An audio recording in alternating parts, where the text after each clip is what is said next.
Bismillahirrahmanirrahim. Assalamualaikum warahmatullahi wabarakatuh. Alhamdulillahi rabbil alamin. Wassalatu wassalamu ala ashrafil anbiya'i wal mursalin wa ala alihi wa sahbihi ajma'in. Subhanaka la ilma lana illa ma 'allamtana innaka antal alimul hakim. Allahumma ighfir lana washfi mardana warham mautana ya rabbal alamin. Amma ba'd. Kaum muslimin yang dirahmati Allah Subhanahu wa taala, para jamaah Masjid Jami' At-Thayyibah yang dirahmati Allah Subhanahu wa taala, puji syukur kepada Allah dengan mengucapkan kalimat Alhamdulillahi Rabbil Alamin. Semoga Allah memberikan kepada kita rahmatnya, taufiknya, dan ampunannya. Juga semoga Allah Subhanahu wa ta'ala menerima amal ibadah kita. Amin ya Rabbal Alamin. Salawat dan salam kepada Nabi kita, Nabi besar Muhammad sallallahu alaihi wasallam, beserta keluarga, para sahabat, dan seluruh umat yang mengikuti jejak langkah beliau sallallahu alaihi wasallam. Bapak Ibu sekalian yang dirahmati Allah Subhanahu wa taala, kita masih berada pada bab wudu. Sebelumnya kita telah mempelajari sunnah-sunnah mengenai wudu, dan sudah kita selesaikan sunnah-sunnah wudu yang jumlahnya cukup banyak, kurang lebih sampai 14 atau 15 sunnah dalam melakukan wudu. Adapun saat ini yang akan kita bahas adalah mengenai pembatal wudu. Apa saja hal-hal yang membatalkan wudu? Yang pertama, pembatal wudu ialah sesuatu atau apapun yang keluar dari dua jalur, jalur qubul dan dubur. Ini bisa difahami nih. Qubul artinya depan, dubur artinya belakang. Apapun yang keluar dari dua jalur itu, maka dia akan membatalkan wudu. Di dalam Islam, di dalam hukum fiqih disebutkan ada 6 jenis yang keluar dari dubur dan qubul.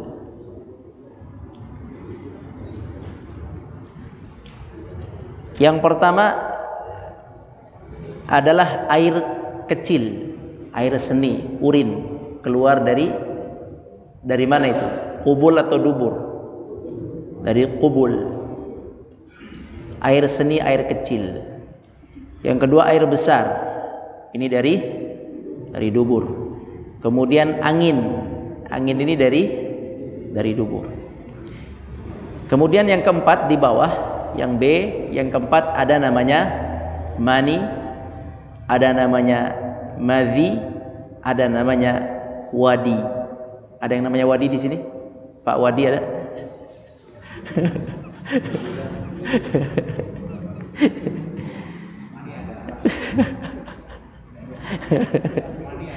Bahaya itu.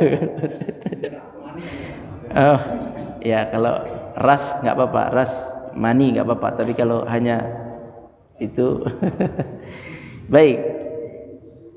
Jadi ini 6 jenis yang keluar dari dubur dan qubul. Kita akan bahas yang pertama, air kecil. Air kecil sudah tahu semua, apabila keluar maka dia membatalkan wudu. Kemudian air besar juga sudah tahu semua, yaitu akan membatalkan wudu. Yang dimaksud air kecil, air besar, pembatal wudu adalah yang keluar dari diri kita sendiri. Yang keluar dari diri kita sendiri.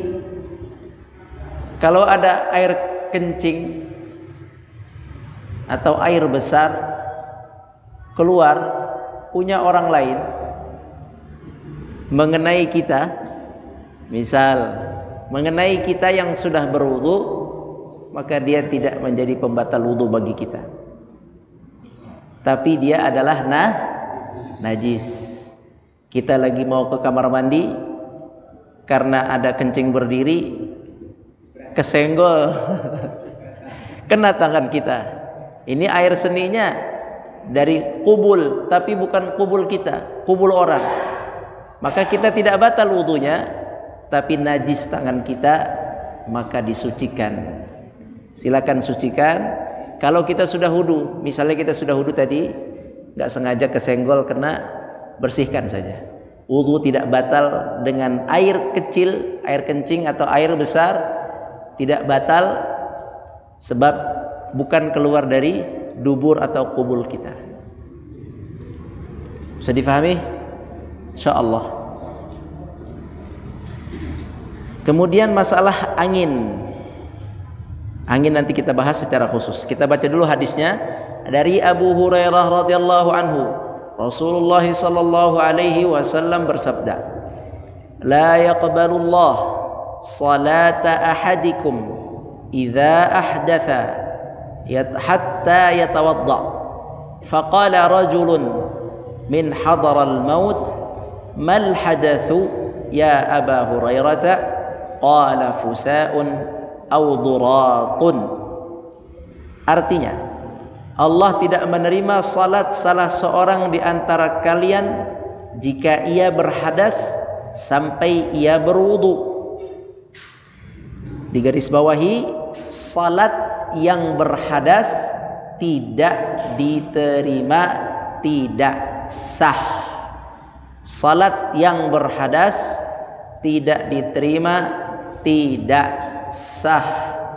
Maka barang siapa yang salat dalam keadaan berhadas dan dia lupa bahwa dia berhadas, lupa bahwa dia batal wudunya, sampai selesai salat dia baru ingat wudu saya batal tadi, maka hukumnya wajib mengulang salat. Wajib mengulang salat kalau diketahui dia batal wudu setelah selesai salat. Kalau dia batal wudu di saat salat, nggak ada masalah, tinggal keluar dari shaf, tinggalkan salat, keluar. Kalau sedang salat, kalau sudah selesai salat, wajib mengulang salat. Berbeda apabila ada najis di dalam salat.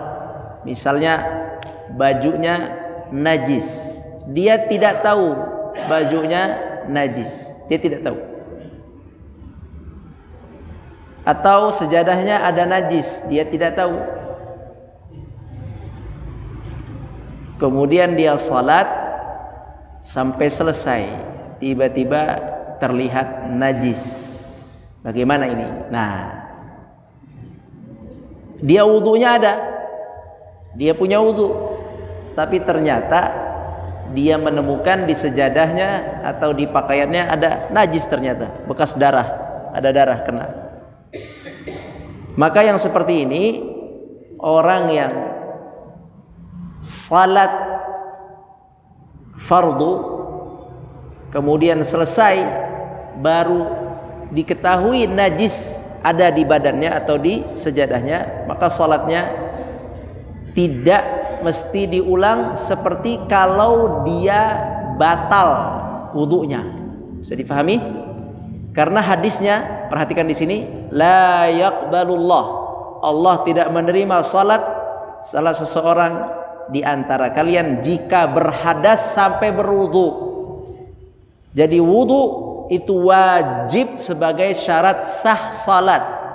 Jika wudu tidak ada, walaupun ingatnya setelah sejam setelah salat, dia harus mengulang salatnya.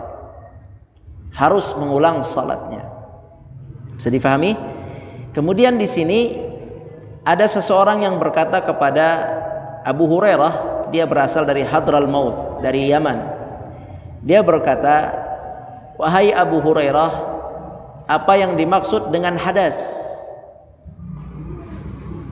Kemudian Abu Hurairah menjawab, yaitu angin yang keluar dari dubur, baik bersuara atau tidak bersuara. Jadi angin ini memiliki dua jenis. Satu satu lagi silent. Silent tetapi mematikan. Dek, dipanggil ibunya, Dek.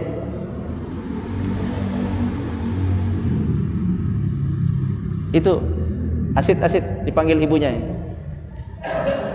Asid mana Asid? Jadi ada dua jenis dering dan jenis getar. Bisa aja ini beliau. Ya, jadi ada jenis getar, bergetar saja. Nah, itu tolong diingat dan dicatat. Salah satunya kita rasa, maka dianggap angin yang keluar dari dubur. Salah satu saja cukup, tidak mesti dua-duanya. Kita lihat di sini kaidah menentukan angin yang membatalkan. Ya, ini perlu sekali kaidah ini diingat. Bagaimana menentukan angin ini adalah benar keluar atau tidak? Satu, kaidahnya dia harus yakin anginnya ada keluar. Jadi dia harus yakin lagi salat, dia yakin ada angin keluar. Kalau yakin, maka dia tidak perlu cium bau atau dengar suara. Terkadang keluar silent dan tidak bau. Jadi kalau yakin, apa tadi kalau yakin? Kalau yakin tidak perlu mencari aroma dan suara. Kalau yakin, lagi sholat yakin, blus, nggak ada yang dengar karena dia coba, karena ada teknik menghilangkan suara. Ada teknik membuang angin supaya nggak bersuara, pelan-pelan gitu. Kemudian keluarlah tanpa suara dan qadarullah tidak bau juga, tidak bau, tidak bersuara, dan dia yakin keluar. Maka saat itu hukumnya batal. Nah, itu kaidah pertama, yakin. Sekali lagi, kalau yakin selesai urusan. Tetapi ada suatu keadaan kita ragu, yakni akan tetapi apabila ia ragu tadi keluar atau tidak, sedikit atau banyak, ragu ini pening dia nih, lagi sholat ragu keluar enggak. Terkadang yang bunyi itu perut kita, ya, pluk pluk pluk pluk pluk pluk, perut yang bunyi, masuk angin. Jadi dia ragu, ini tadi ada angin atau tidak, angin atau tidak. Nah, Bapak Ibu sekalian, kalau ragu maka lihat cirinya. Cukup salah satu ciri. Kalau salah satu ciri kita rasa, maka batal wudunya. Apa ciri yang pertama? Bunyi. Ragu, bunyi. Tapi kalau bunyi nggak bakal ragu. Pasti. Karena di sini hadisnya begitu. Kalau dia bunyi, ya udah berarti hilang ragunya. Oh ya, tadi saya dengar bunyi. Cus gitu. Dah berarti batal. Yang kedua, kalau tidak bunyi, nah dia ragu nih, ragu buang angin atau tidak, bunyinya tidak ada. Bagaimana ya? Saya batal tidak, batal tidak. Tinggal dicium aromanya. Tunggu, kok nggak ada aroma? Maka saat itu hukumnya kita dianggap tidak batal.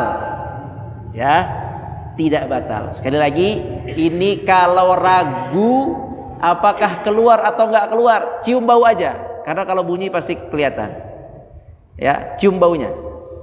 Nggak muncul bau. Dah, bismillah, lanjut saja salatnya. Kita lihat di sini hadisnya. Maaf, kita baca lagi. Jika ragu dan tidak dirasakan bunyi atau bau, maka tidak batal wudunya. Sebaliknya, jika yakin keluar, yakin buang angin, walaupun tidak bunyi dan tidak bau, maka dianggap berhadas. Ini yang paling tahu adalah pelaku masing-masing. Tetangga hanya bisa memprediksi, main tebak-tebakan. Kamu. Yang pelaku yang tahu ini. Terkadang ada ciri khas angin fulan begini baunya. Jadi ini masalah angin. Dari Abu Hurairah radhiyallahu anhu, Rasulullah SAW bersabda, "Idza wajada ahadukum fi batnihi syai'an fa ashkala 'alaihi akhraja minhu syai'un am la fala yakhrujanna minal masjid hatta yasma'a sautan aw yajida rihan." Jika salah seorang di antara kalian merasakan sesuatu di dalam perutnya, di perutnya ada rasa menahan angin. Terkadang kita pada posisi rokaat yang terakhir nanggung, tapi perut udah mulai gelembung-gelembung. Kita bertahan antara sabar menunggu imam sambil menahan angin itu. Ya, ini kalau saya buang rugi saya. Karena harus ngulang dari awal. Misalnya orang malas, ditahannya. Nah, ketika menahan seperti ini rawan ini posisi rawan sekali, posisi kritis. Pada saat itu, barang siapa yang menahan saat itu, atau misalnya tawaf, ini tawaf banyak sekali kasus orang tawaf, mobil khusus perut Indonesia. Perut Indonesia ini gampang buang angin. Tapi entah kenapa gitu. Jadi selalu kalau orang haji umrah, orang Indonesia yang dikhawatirkan adalah gimana kalau batal tawaf.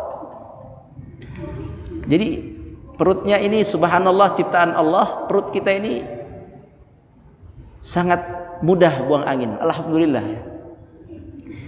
Dan sering sekali orang yang tawaf itu, tawaf atau sholat tarawih juga sama tuh, atau qiyamul lail. Dia berpacu antara cepatnya imam atau lambatnya imam dan tahanan angin itu.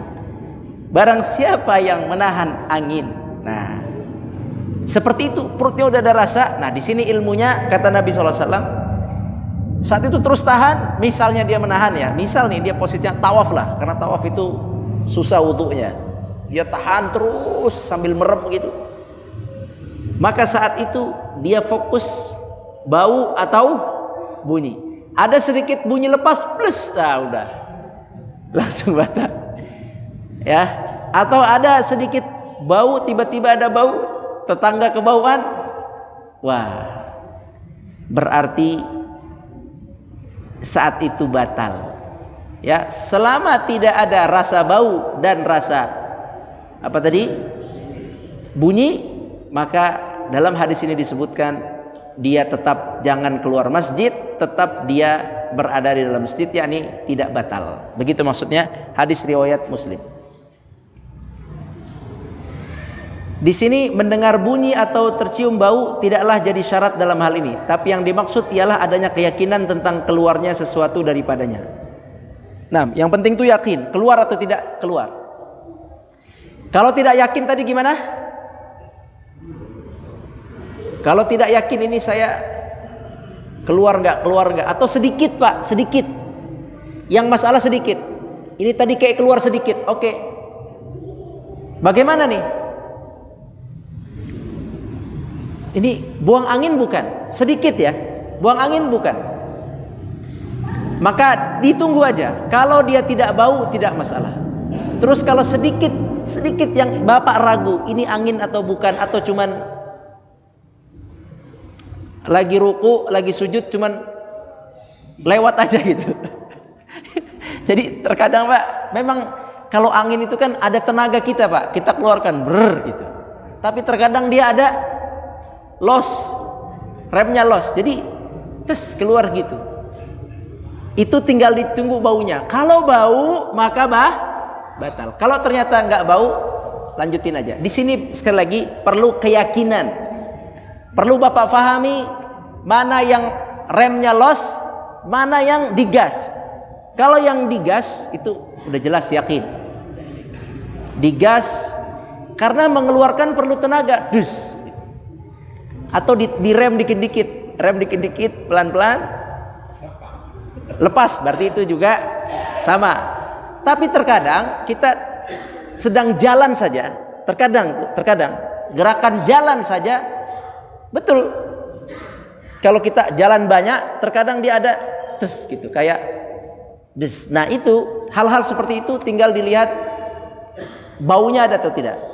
Kalau seandainya tidak ada baunya dan dia ringan kecil, maka tidak perlu kita sulit dalam agama ini, silahkan lanjutkan sampai pasti ada angin dan bau, dah begitu. Ya, ini adalah salah satu kemudahan dalam beragama. Karena ini pertanyaan dari seseorang sahabat yang bertanya kepada Nabi, ya Rasulullah, saya ragu dari lagi sholat, seolah-olah ini ada angin keluar atau tidak, ragu. Sepertinya ada kecil, sepertinya ada gesekan, macam-macam lah, ragu karena nggak kelihatan. Kemudian kata Nabi SAW, jangan membatalkan sholat, jangan keluar masjid sampai ada baunya atau yakin ada suaranya. Dah begitu kuncinya. Jadi nggak usah ragu, Bismillah, dikuatkan keyakinan sampai benar-benar ada bau atau bunyi. Baik, itu masalah angin. Sekarang masalah mani, madhi dan wadi. Ibnu Abbas radhiyallahu anhu berkata, ammal mani fahuwa alladhi minhul ghuslu wa ammal madhi wal wadi faqala ighsil dhakaraka aw madhakirak wa tawadda wudu'aka lis-shalah. Mani semua tahu apa itu air mani. Mani ialah yang menyebabkan mandi wajib. Bagaimanapun cara keluar mani, wajib mandi. Bagaimanapun cara keluarnya, semua wajib mandi jika yang keluar adalah mani. Adapun madhi kita lihat di bawah catatan nomor 2. Madhi adalah air putih bergetah, lengket. Air putih lengket yang keluar sewaktu muncul syahwat disebut dengan madhi.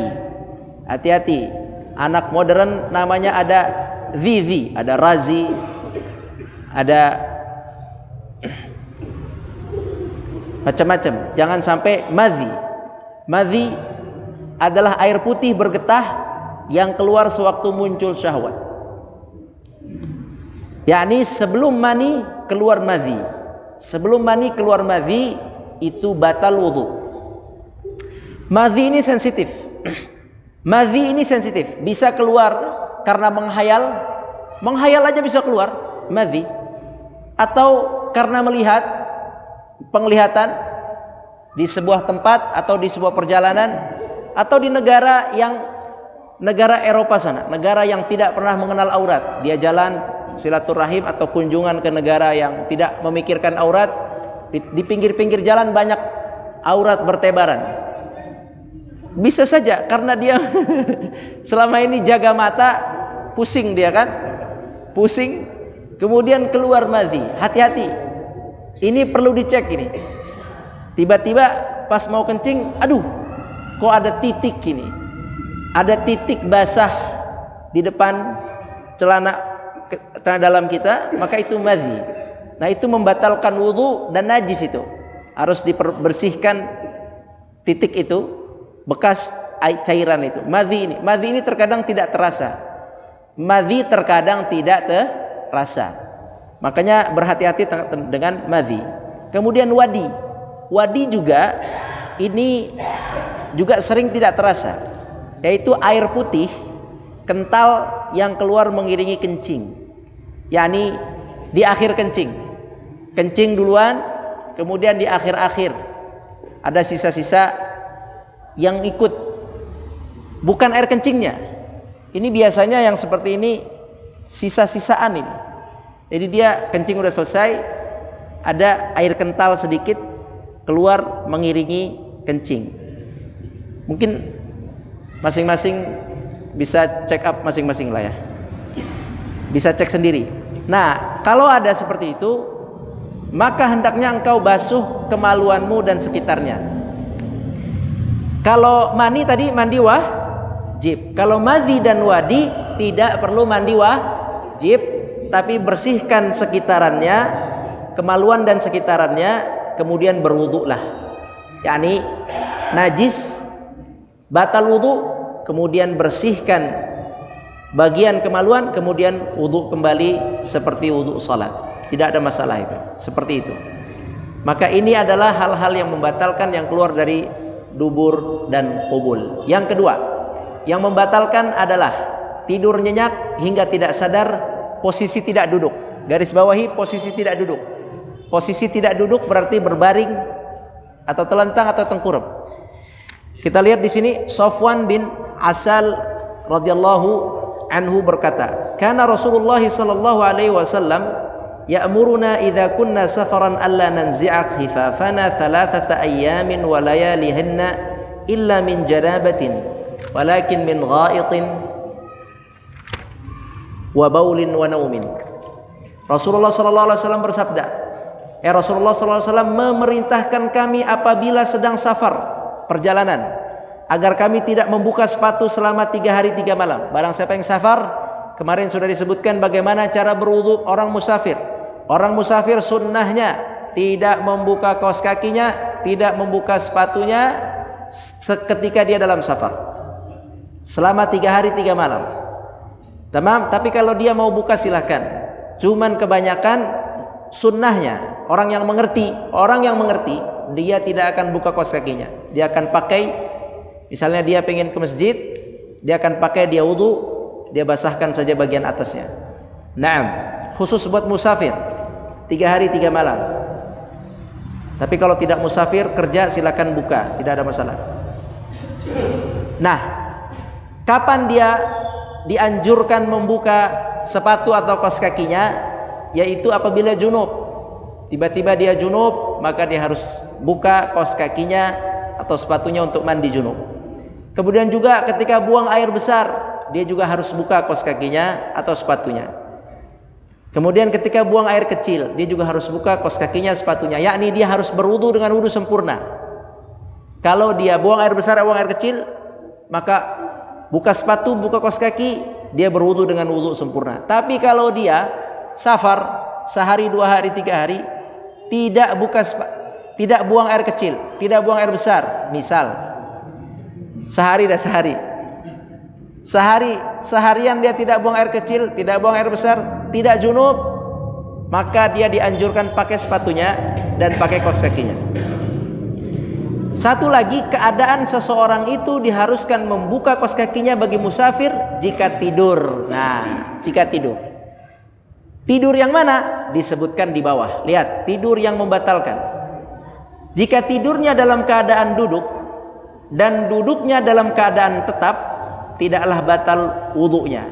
Sebagaimana hadis Anas radhiyallahu anhu.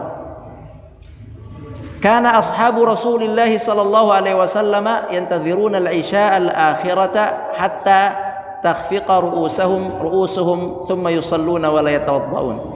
Para sahabat Rasulullah sallallahu alaihi wasallam menanti waktu isya hingga larut malam, hingga kepala mereka berkulaian. Berkulai itu begini, palanya begini ya, jadi seperti orang tidur, kita tahu sedang duduk begini.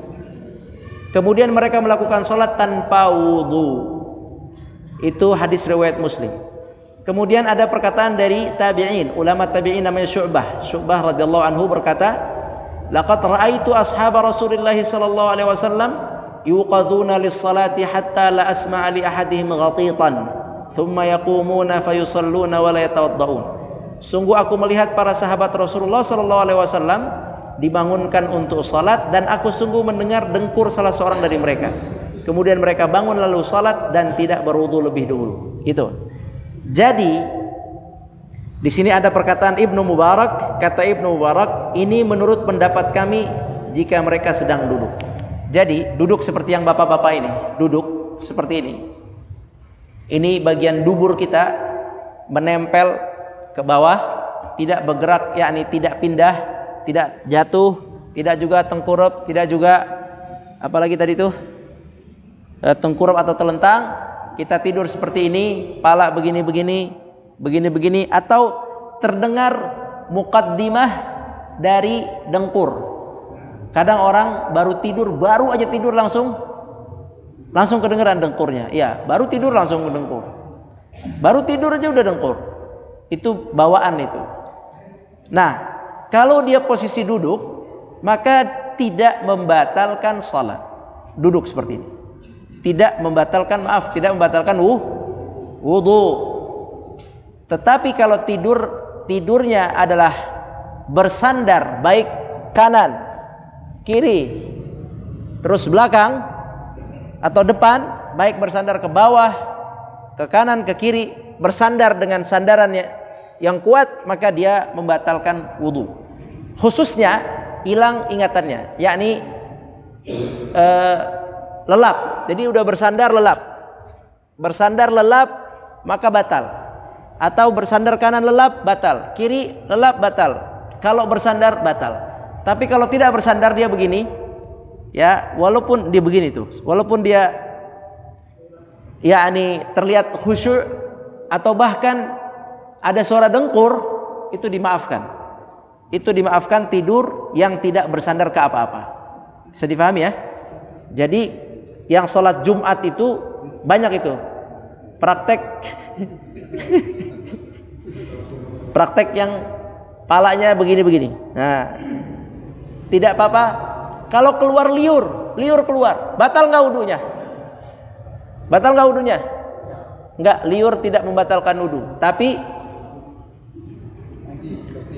najis. Begini keluar liurnya, najis. Berarti dia harus keluar, bersihkan itu najisnya. Jangan lanjut sholat. Nah, kalau itu najis, kalau dilanjutin sengaja sholatnya pakai pakaian najis, batal kalau itu. Karena dia sadar ada najis, dia lanjutkan. Baik, itu tidur, masalah tidur. Sekarang hilang akal. Hilang akal itu baik karena gila, pingsan, mabuk, atau disebabkan obat bius sedikit atau banyak, dan tidak ada bedanya dalam keadaan posisi duduk atau tidur. Duduknya berubah atau tidak berubah karena ketidaksadaran disebabkan semua ini lebih kuat daripada tidur, dan hal ini disepakati oleh para ulama. Hilang akal, pingsan itu semua, atau dibius itu semua membatalkan wudu. Yang keempat, menyentuh kemaluan tanpa penghalang. Menyentuh kemaluan tanpa penghalang. Kemaluan, yakni nanti kita di sini dijelaskan menyentuhnya dengan telapak tangan. Yang ini, kalau menyentuhnya kesenggol pakai siku nggak apa-apa, kesenggol pakai hasta nggak apa-apa, nyentuhnya pakai kaki kesenggol nggak apa-apa. Ngapain? Mungkin dia lagi mau bakar atau apa, pakai kaki nggak apa-apa. Atau kesenggolnya pakai apa? Yang luar tidak apa-apa.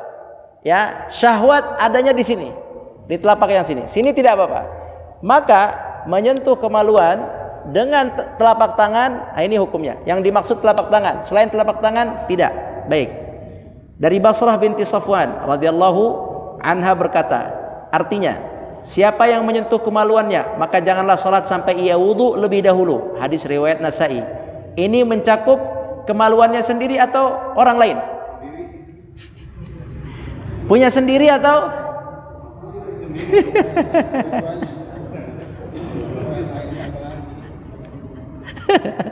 kecuali anak bayi ya, anak bayi dimaafkan. Ini maksudnya yang dewasa. Ya subhanallah.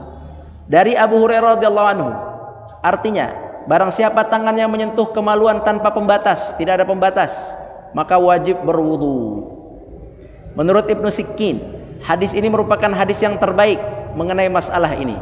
Dan kalimat Imam Syafi'i berbunyi sebagai berikut: bila salah seorang di antaramu membawa tangannya ke kemaluannya, yakni tangannya diarahkan kepada kemaluannya tanpa ada batas di antara keduanya, maka hendaklah ia berwudu. Mazhab Syafi'i sekali ini kesentuh maka langsung wudu mazhab Syafi'i. Kalau mazhab lain ada penjelasan, syahwat atau tidak syahwat. Kalau mazhab Syafi'i langsung kesentuh tak wudu lagi. Tamam, itu mazhab Syafi'i. Dari Amr bin Shu'aib dari ayahnya, dari ayah seterusnya dari kakeknya. Artinya, setiap laki-laki yang menyentuh kemaluannya hendaklah ia berwudu, dan setiap perempuan yang menyentuh kemaluannya hendaklah ia berwudu pula. Bisa difahami? Nah, ini kurang lebih hal-hal yang membatalkan wudu menyentuh kemaluan. Silakan, ada yang bertanya? Naam. Oh, di luar tema, Pak. Insyaallah. Insyaallah. Assalamualaikum warahmatullahi wabarakatuh. Dan ingatkanlah mereka kepada hari-hari Allah. Satu, yang kedua, Tuhan yang memelihara dua biru dan Tuhan yang memelihara dua wadah.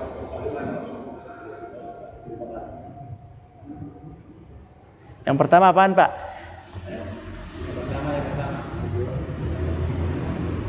Yang pertama apa?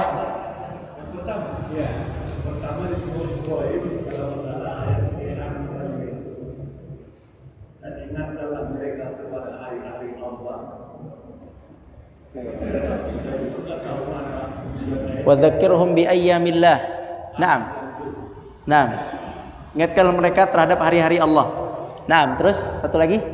Rabbul Masyriqaini. Naam, Rabbul Masyriqaini wa Rabbul Maghribain. Naam, di Al-Qur'an ada ayat wa dzakirhum bi ayyamillah, dan ingatkanlah mereka dengan hari-hari Allah. Satu. Yang kedua ada Rabbul Masyriqaini wa Rabbul Maghribain. Allah adalah Tuhan dua timur dan dua barat. Pastinya saya tidak bisa jawab, perlu buka buku tafsir. Ya, biar aman itu. Nanti saya ngarang-ngarang pula. Tapi itu ayat ada, bisa dibuka buku tafsir, dan Bapak juga bisa baca sendiri. Buku tafsir banyak yang diterjemahkan. Nah, wallahu a'lam. Ada lagi? Naam.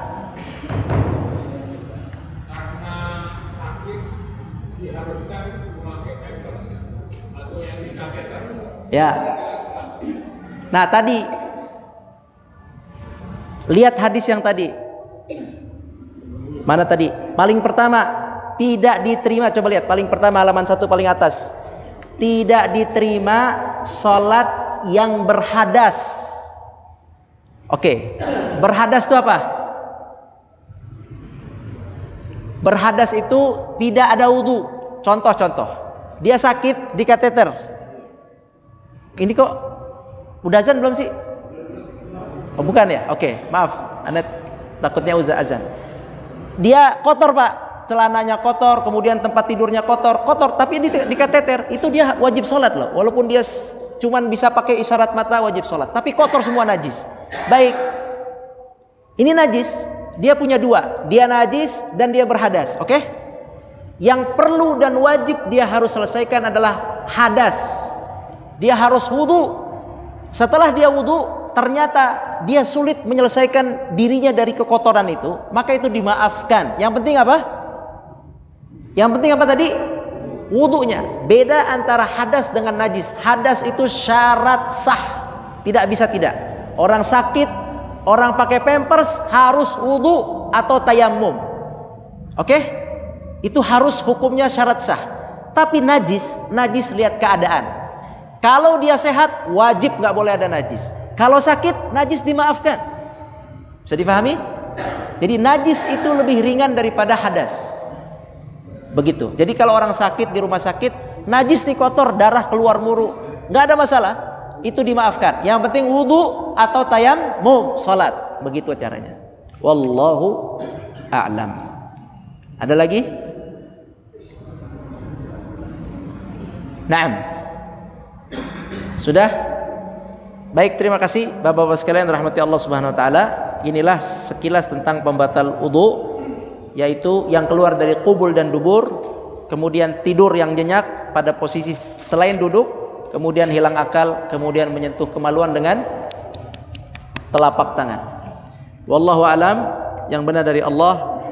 Semoga Allah Subhanahu wa taala merahmati kita dan memberikan kita kemampuan untuk mengamalkan ini semua dengan baik. Allahumma amin ya rabbal alamin. Subhanakallahumma wa bihamdika asyhadu an la ilaha illa anta nastaghfiruka wa natubu ilaik. Assalamualaikum warahmatullahi wabarakatuh.